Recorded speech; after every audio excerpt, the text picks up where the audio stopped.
Main petak umpet, ada yang ikut tapi bukan manusia. Petak umpet tuh salah satu permainan tradisional yang wajib banget ada di gangan gue pada saat gue kecil. Abis pulang ngaji nih, abis maghriban atau abis isya, kita udah pasti banget main petak umpet. Seru, tapi game alpha tuh gak bakalan tahu.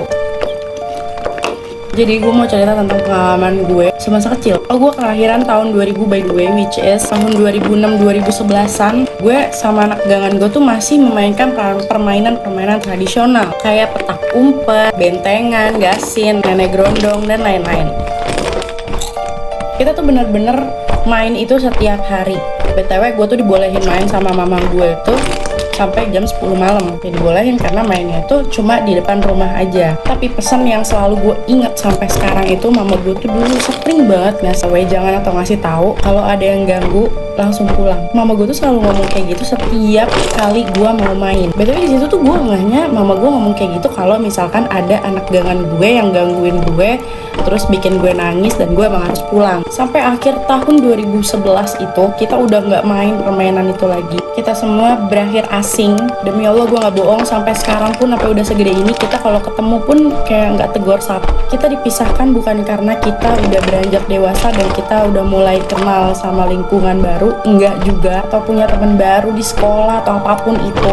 Kita berakhir asing itu dikarenakan, nah ini masuk nih ke ceritanya. Jadi ada di satu malam di gangan gue itu ada 7 anak, gue, Vicky, Tino, Fadil, adik gue, sama Yuda. Nah, kita tuh main dari jam 7 malam. Di jam 7 itu kita udah mainkan berbagai permainan. Karena udah mulai malam, jadi kita memulailah permainan terakhir yang emang wajib di gangan gue, itu umpet. Nah waktu itu tuh yang lagi kebagian jaga itu gue benar-benar cari sepanjang gangan, dan kebetulan di belakang rumah gue itu tuh masih kayak kebun, tapi kayak penuhnya tuh sama rumput-rumput ilalang. Anehnya di kebun itu ada satu rumah, kayak rumah gubukan gitu, dan yang tinggal di situ kakek-kakek sebatang kara. Rumahnya tuh bener-bener gelap banget, nggak ada penerangan apapun. Oh cuma ada satu penerangan, tapi itu adanya di dekat sumur. Di situ juga ada kamar mandi dan sumur yang di luar gitu. Gue lagi jalan gitu, periksain rumah-rumah tetangga gue, siapa tahu mereka tuh ngumpetnya biasanya sih di rumah-rumah tetangga. Ini antara sadar dan gak sadar, tiba-tiba gue tuh sampai di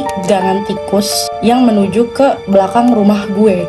Di situ tuh gue bener-bener ngeliat teman gue yang namanya Vicky. Gue ingat banget dan gue lihat persis banget itu Vicky lagi lari ke kamar mandi yang tadi gue sebutin. Gue yakin itu Vicky karena Vicky tuh lari sambil ketawa. Nah itu tuh gue refleks langsung teriak gitu, Vicky lo di kamar mandi, gue tahu. Sambil lari ke keluar gang gitu karena gue takutnya Vicky tuh tiba-tiba langsung ngejar gue dan pegang benteng gue. Kan rulesnya kalau misalnya main petak umpet tuh yang lawan nggak boleh sampai megang benteng kita kan. Dia sampai megang benteng kita berarti kita harus jaga lagi. Tapi gue tuh baru keluar gang kecil itu, gue ngerasa kok nggak ada suaranya. Akhirnya tuh gue samperin lagi. Sebenarnya gue takut karena itu gelap, cuma ada satu lampu ayam dekat sumur. Tapi tuh gue udah yakin banget kalau itu tuh Vicky. Pas gue buka, tiba-tiba ada kayak perempuan gitu. Kalau dari belakang sih kayak perempuan ya, soalnya rambutnya panjang gitu, tapi bajunya itu hitam, kayak jubah hitam gitu. Aduh gue merinding banget. Sosok itu tuh lagi ngebelakangin gue dan dia lagi makan ayam, legit ayam hitam gitu tuh, kayak sambil jongkok gitu makannya. Pokoknya gue nggak sempat lihat bentukan mukanya gimana, tapi yang gue lihat tuh dia lagi jongkok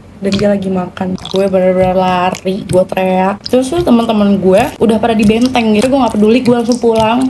Gue langsung teriak ke mama gue langsung cerita ke mama gue. Terus mama gue tuh ngasih tahu kalau yang gue lihat itu bisa jadi bener karena kakek yang tinggal di gubukan itu tuh menganut kejawen. Bisa jadi sosok yang gue lihat itu adalah lelembut yang lagi makan sesembahan dari si kakek itu. Demi Allah gue berani. Dari kejadian itu, dari situ kan geger tuh segangan sama cerita gue itu. Alhasil orang tuanya teman-teman gue ini nih dilarang untuk main. Bener-bener kita tuh udah disibukin sama kegiatan yang kayak lesnya ditambahin, durasi ngajinya ditambahin, ekskul segala macamnya. Intinya kita disibukin lah yang kayak pulang-pulang tuh emang udah harus tidur aja. Wallah, gue tuh sebenarnya nggak boleh ceritain ini sama nyokap gue. Gak tau kenapa sih. Mama gue tuh cuma bilang jangan pernah ceritain ini ke orang lain atau ke orang luas. Tapi tuh ceritanya tuh kayak harus gue bagi. Apa ya, gue kayak ngeganjel aja gitu dari kecil. Kan kayak punya unek-unek gitu. Buat yang salfok dari tadi gue ngemilin apa sih? Gue tuh ngemilin Roni. Ini tuh enak banget. Makin dimakan crunchy-nya makin berasa.